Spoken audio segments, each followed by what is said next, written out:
আসসালামু আলাইকুম। এটিএন বাংলা সংবাদে আপনাদের সবাইকে স্বাগত জানাচ্ছি। ফারহানা সালাম। শুরুতেই ইউসিবি সংবাদ শিরোনাম। সার্চ কমিটিতে নির্বাচন কমিশনারদের নাম পাঠানোর সিদ্ধান্ত হয়েছে। বিএনপি স্থায়ী কমিটির বৈঠকে আভাস দলীয় নেতাদের।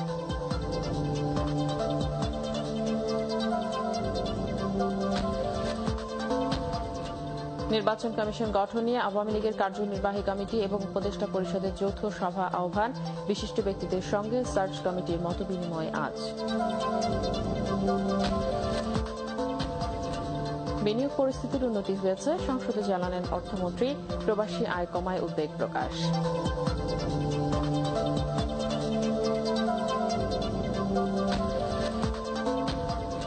বেসরকারি খাতে ঋণ বাড়ানোর লক্ষ্য নিয়ে বাংলাদেশ ব্যাংকের মুদ্রানীতি ঘোষণা। পুঁজিবাজারে বড় ধরনের দরপতন।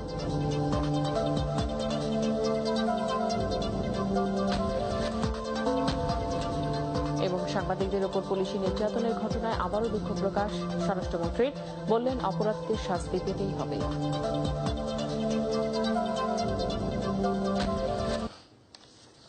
শুনছিলেন ইউসিবি সংবাদ শিরোনাম। সার্চ কমিটিতে নির্বাচন কমিশনারদের নাম পাঠাবে বিএনপি। দলের চেয়ারপারসনের গুলশান কার্যালয়ে রাতে স্থায়ী কমিটির বৈঠক মুলতবির পর এমন আভাস দিয়েছেন বিএনপি নেতারা। বিএনপি চেয়ারপারসন বেগম খালেদা জিয়ার সভাপতিত্বে রাত 9:30টায় শুরু হয়ে সোয়া 1 ঘণ্টার পর বৈঠকটি মুলতবি করা হয়।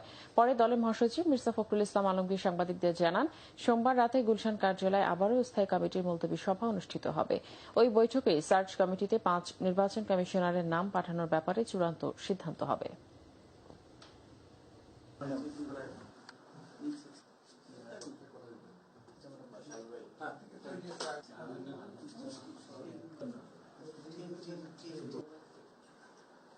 স্থায়ী কমিটির বৈঠকে সার্চ কমিটির যে 5টি নাম চেয়েছে সে বিষয়ে আলোচনা হয়েছে। আজকে বৈঠক মুলতবি করা হয়েছে। আগামীকাল সন্ধ্যায় আমাদের বৈঠক আবার বসবে। আগামীকাল আপনারা সবকিছু জানতে পারবেন। নির্বাচন কমিশন গঠন ও সমসাময়িক রাজনৈতিক বিষয় নিয়ে সোমবার আওয়ামী লীগের কার্যনির্বাহী কমিটি এবং উপদেষ্টা পরিষদের যৌথ সভা ডাকা হয়েছে। প্রধানমন্ত্রী ও আওয়ামী লীগ সভাপতি শেখ হাসিনার সরকারি বাসভবন গণভবনে রাত 8টায় এই যৌথ সভা অনুষ্ঠিত হবে। আওয়ামী লীগের দপ্তর সম্পাদক আব্দুস সোবহান গোলাপের সই করা এক সংবাদ বিজ্ঞপ্তিতে এ তথ্য জানানো হয়েছে। নির্বাচন কমিশন গঠনে রাজনৈতিক দলগুলোর কাছে 5 জন করে নিরপেক্ষ এবং গ্রহণযোগ্য ব্যক্তির নাম চেয়েছে অনুসন্ধান কমিটি। রাষ্ট্রপতির সঙ্গে সংলাপে অংশ নিয়ে 31টি রাজনৈতিক দল এই নাম দেওয়ার সুযোগ পাবে। ধারণা করা হচ্ছে আওয়ামী লীগের বৈঠকে এই বিষয়ে চূড়ান্ত সিদ্ধান্ত নেওয়া হবে। সার্চ কমিটিকে বিএনপি প্রস্তাবনা দিতে পারে, তবে রাষ্ট্রপতি গঠিত সার্চ কমিটি নিয়ে প্রশ্ন তোলা সংবিধান বিরোধী। জাতীয় সংসদে রাষ্ট্রপতির ভাষণের উপর আনা ধন্যবাদ প্রস্তাবের উপর আলোচনায় বক্তব্য রাখতে গিয়ে আওয়ামী লীগের উপদেষ্টা মণ্ডলীর সদস্য সুরঞ্জিত সেনগুপ্ত একথা বলেন। তিনি আরো বলেন, দেশের অভ্যন্তরীণ বিষয় নিয়ে জাতিসংঘ কিংবা বিদেশি কোনো সংস্থার জড়ানো উচিত হবে না। নতুন নির্বাচন কমিশন তৈরি হবে এ নিয়ে জাতীয় আন্তর্জাতিকভাবে কথা ছড়িয়ে গেছে। জাতিসংঘ নাকি এই ব্যাপারে তাদের মতামত দিবেন। এটা একেবারেই এটি সাংবিধানিক বিষয়, কোনো প্রশ্ন তোলা যাবে না। প্রশ্ন তুললেও সেই প্রশ্নের জবাব দিতে প্রধানমন্ত্রী বা মাননীয় মহামান্য রাষ্ট্রপতি দিতে বাধ্য থাকবেন না। সুপ্রিম কোর্টে জাজেস লাউঞ্জে আজ নাগরিক সমাজের 12 বিশিষ্ট ব্যক্তির সাথে মতবিনিময় করবে সার্চ কমিটি। নাগরিক সমাজের 2 প্রতিনিধি এটিএন বাংলাকে জানিয়েছেন, আস্থার পরিবেশ তৈরিতে সক্ষম ব্যক্তিদের নাম নির্বাচন কমিশনার হিসেবে সুপারিশ করবেন তারা। নিজেদের স্বার্থ না ভেবে সার্চ কমিটিতে গ্রহণযোগ্য ব্যক্তিদের নাম প্রস্তাব করতে রাজনৈতিক দলগুলোর প্রতিও আহ্বান জানিয়েছেন তারা। জানাচ্ছেন একরামুল হক সায়েম। রাজনৈতিক দলগুলো থেকে 5 জন করে নাম প্রস্তাব করা এবং নাগরিক সমাজের প্রতিনিধিদের সাথে মতবিনিময়, এমন 2 সিদ্ধান্ত নেওয়া হয় সার্চ কমিটির প্রথম বৈঠকে। এরই মধ্যে এই সংক্রান্ত চিঠি রাজনৈতিক দল এবং আমন্ত্রিত ব্যক্তিদের কাছে পৌঁছানো হয়েছে।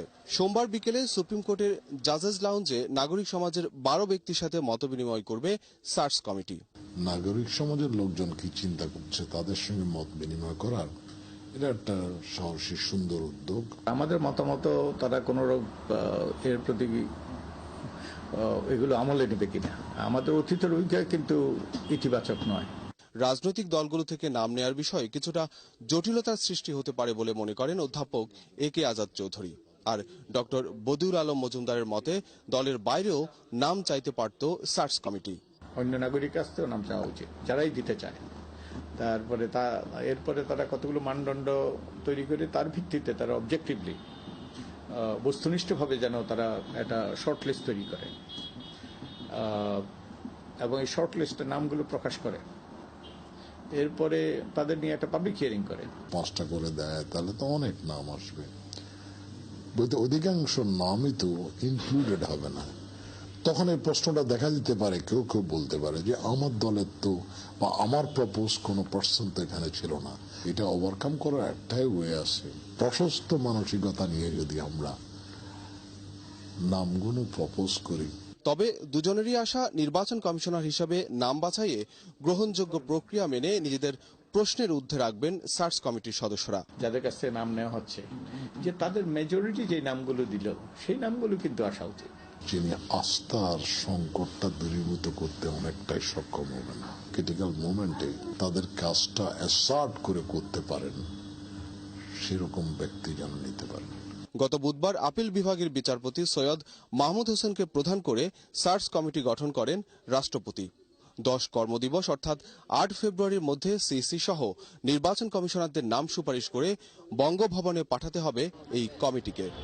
ইকরামুল হক সায়েম, এটিএন বাংলা, ঢাকা। সুদের হার কমায় এবং বেসরকারি খাতে ঋণ প্রবাহ বাড়ায় বিনিয়োগ পরিস্থিতির উন্নতি হয়েছে বলে মন্তব্য করেছেন অর্থমন্ত্রী আবুল মাল আব্দুল মুহিত। তিনি আরও জানান, আগামী 5 বছরে দেশে 5 লাখ মানুষের কর্মসংস্থান সৃষ্টি হবে। তবে প্রবাসী আয় কমে যাওয়ায় উদ্বেগ জানান অর্থমন্ত্রী। জাতীয় সংসদে চলতি অর্থবছরের প্রথম প্রান্তিকের বাস্তবায়ন অগ্রগতি সংক্রান্ত প্রতিবেদন উপস্থাপন করে তিনি এসব কথা বলেন।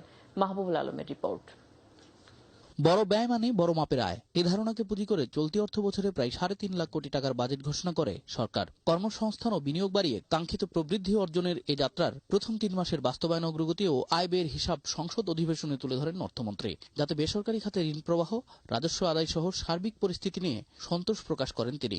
মূল্যস্ফীতি, আমদানি রপ্তানি প্রবৃদ্ধি, বৈদেশিক মুদ্রা রিজার্ভ, মুদ্রা বিনিময় হার সহ মৌলিক সামষ্টিক অর্থনৈতিক চালকসমূহ অবস্থান বেশ সন্তোষজনক। তবে সামষ্টিক অর্থনীতি নিয়ে কথা বলতে গিয়ে রেমিটেন্সের নিম্নগতি, সঞ্চয়পত্র, এডিপি বাস্তবায়ন, শিল্প ব্যবস্থাপনায় মধ্যম পর্যায়ে দক্ষ শ্রমিকের সংকট, আর্থিক খাতের বিশৃঙ্খলা ও সুশাসনের মতো বিষয়গুলোকে চ্যালেঞ্জ হিসেবে দেখছেন অর্থমন্ত্রী। 6টি চ্যালেঞ্জের বিষয়ে আপনাদের একটু অবহিত করতে চাচ্ছি। রেমিটেন্স কমার একটা কারণ হচ্ছে বিদেশে বেতন ইত্যাদি কমে গেছে।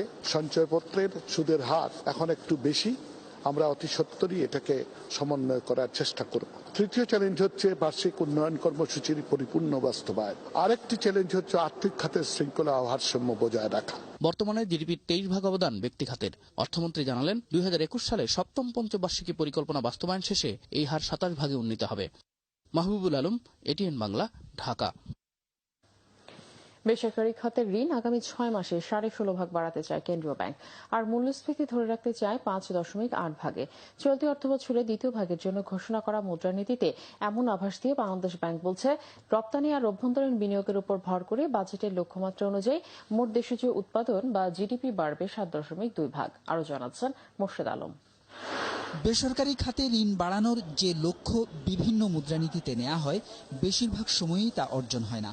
এই যেমন গত বছরের জুলাইয়ে ঘোষণা করা মুদ্রানীতিতে বেসরকারি খাতে ঋণ 16.5 ভাগেরও বেশি বাড়ানোর লক্ষ্য থাকলেও বেড়েছে মাত্র 15 ভাগ, আর অভ্যন্তরীণ ঋণ বাড়ানোর লক্ষ্য থেকেও 5 ভাগ পিছিয়ে। সেই অভিজ্ঞতা বিবেচনায় নিয়ে এবার বেসরকারি খাতে ঋণের লক্ষ্য কিছুটা কমিয়েছে কেন্দ্রীয় ব্যাংক। ব্যক্তি খাতের ঋণের প্রবৃদ্ধি সহ অভ্যন্তরীণ ঋণের প্রবৃদ্ধি ঊর্ধ্বসীমা জুন 2017 নাগাদ 16.5 এবং 16.4% অপরিবর্তিত থাকবে। বিশ্বজুড়ে জ্বালানি তেলের দাম কমতে থাকায় ডিসেম্বর শেষে রেমিটেন্স কমেছে প্রায় 17.5 ভাগ, আর রপ্তানি বেড়েছে মাত্র 4.5 ভাগ। তবে নতুন করে জ্বালানি তেলের দাম বাড়তে থাকায় অর্থবছর শেষে এই দুই ক্ষেত্রেই সুখবর আসবে আশা কেন্দ্রীয় ব্যাংকের। 2016-17 অর্থবর্ষের 7.2% প্রকৃত জিডিপি প্রবৃদ্ধি পূর্ব নির্ধারিত লক্ষ্যমাত্রা অর্জনের পথে রয়েছে বলেই প্রতীয়মান হচ্ছে। জুন 2017 নাগাদ গড় বার্ষিক মূল্যস্ফীতির পূর্ব নির্ধারিত 5.8% ঊর্ধ্বসীমাটি আমরা ব্যবহার করেছি।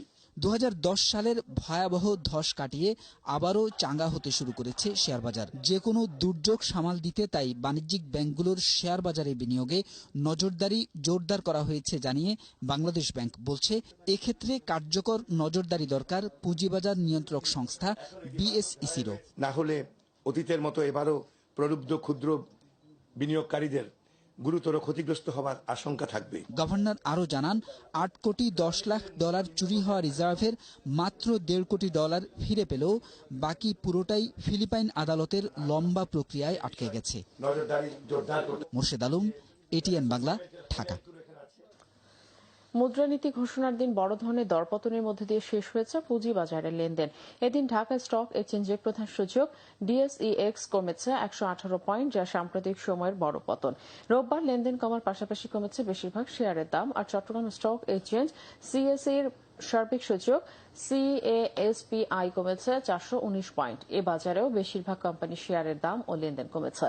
দিনের শুরুতে সূচক এবং লেনদেন ভালো থাকলেও নতুন মুদ্রানীতিতে বাজার নিয়ে সতর্ক থাকার পরামর্শে দিনের শেষ ভাগে দুই বাজারে সূচক কমে আসে।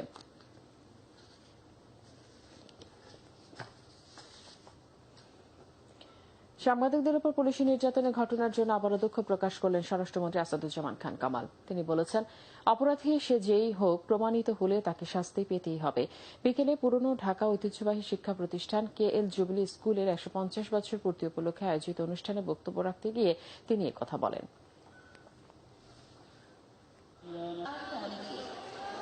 অনাকাঙ্ক্ষিত ঘটনা শাহবাগ চত্বরে হয়েছে, আমরা সেই জন্য দুঃখিত। আমাদের মাননীয় প্রধানমন্ত্রী শেখ হাসিনার সরকার মনে করে যে কেউ আইনের ঊর্ধ্বে নয়, যেই আইন ভঙ্গ করবে, যেই করবে, তাকে আমাদের বিচারের সম্মুখীন হতে হবে। এটাই হলো পরিষ্কার কথা। তা আমাদের তদন্ত কমিটি তার রিপোর্ট অনুযায়ী অবশ্যই আমরা এটার ব্যবস্থা গ্রহণ করব। রাজধানীর গুলিস্তান এলাকার ফুটপাত থেকে হকারদের সরিয়ে দেয় অনেকটা স্বস্তি দিয়ে নগরবাসী। তবে দিনের বেলা ফুটপাতে ব্যবসা করতে না পারায় হতাশ হকাররা। এজন্য প্রায় বিক্ষোভ করছে তারা। এই বিক্ষোভকারীদের পেছনে চাঁদা আদায়কারী সুবিধাভোগীদের ইন্ধন রয়েছে বলে মনে করে দক্ষিণ সিটি কর্পোরেশন। রিপোর্ট করছেন ইমদাদুল্লাহ বাবু।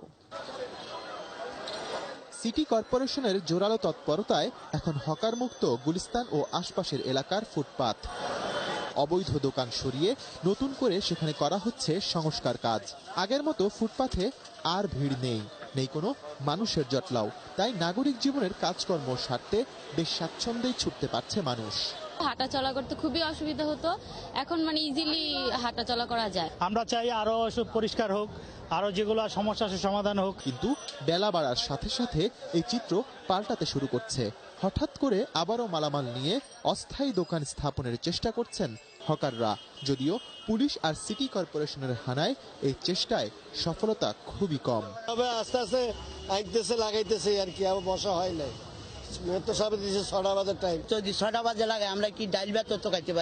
এজন্য দফায় দফায় গুলিস্তান এলাকায় প্রতিবাদ সমাবেশ করছে ফুটপাথের দোকানিরা। আছে নানা অভিযোগও। পুনর্বাসন করে হকার উচ্ছেদ করা হবে। আমাদের প্রধানমন্ত্রী যখন এই কথা বলতে পারে, তাহলে আমাদের মেয়ে মহোদয় উনি কার নির্দেশে, কার চক্রান্তে আমাদের হকারকে উচ্ছেদ করা হয়েছে? এক একটা দোকানে যেখানে বিক্রি হতো 5 থেকে 6 হাজার টাকা, এখন দেখা যাচ্ছে আমরা 1000-1500 টাকাও বেচতে আমাদের কষ্ট। 2014 সালে ভারত সরকার একটি আইন প্রণয়ন করেছেন। সেই আইনটা বাংলাদেশ সরকার দেখতে পারেন, পর্যালোচনা করতে পারেন। আমরা মাননীয় মেয়রকে সহযোগিতা করতে চাই, কিন্তু মাননীয় মেয়র আমাদের কথা শুনছেন না। তবে ফুটপাথে দিনের বেলা হকারদের ব্যবসা না করতে দেওয়ার সিদ্ধান্তে অটল দক্ষিণ সিটির মেয়র সাইদ খোকন। তিনি জানান, পর্যায়ক্রমে দক্ষিণের অন্যান্য এলাকার ফুটপাথও শিগগিরই হকার মুক্ত করবে কর্পোরেশন। যারা সুবিধাভোগী ছিলেন তাদের যে স্বার্থের আঘাত হয়েছে, সেই বিষয়টি হচ্ছে মুখ্য। তাদের রাজনৈতিক, আর্থিক এবং অন্যান্য সুবিধাসমূহ মাথায় রেখে তারা এই শুভ উদ্যোগকে ব্যাহত করবার জন্য চেষ্টা চালিয়ে যাচ্ছেন। এই চাঁদাবাজি বন্ধ হয়ে যাবার কারণে যদি কোনো মহল, যদি কোনো গোষ্ঠী কোনো বিশৃঙ্খলা সৃষ্টি করবার চেষ্টা করে, অত্র কর্পোরেশন আইন অনুযায়ী তার সর্বোচ্চ শাস্তিমূলক ব্যবস্থা গ্রহণ করবে। হাঁটা চলার জন্য ঢাকার ফুটপাথগুলো বাধা মুক্ত রাখতে সিটি কর্পোরেশনের এই কার্যক্রম যেন সব সময় চলে, এমন প্রত্যাশা নগরবাসীর। ইমদাদুল্লাহ বাবু, এটিএন বাংলা, ঢাকা। এবার রূপালী ব্যাংক সংবাদ বিরতি আর বিরতির পর থাকছে